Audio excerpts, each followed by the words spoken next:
Walking on the Boulevard of Death. Queens Boulevard, that is.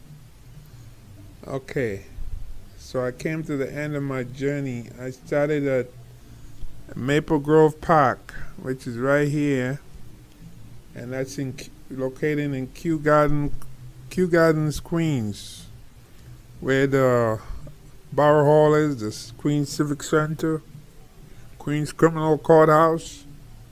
Few steps from there if you walk west. And I walked all the way down Queens Boulevard, and then I went over the 59th Street Bridge. This is Roosevelt Island right there. So it shows 3 hours 6 minutes. I think it took me longer because I stood around a bit.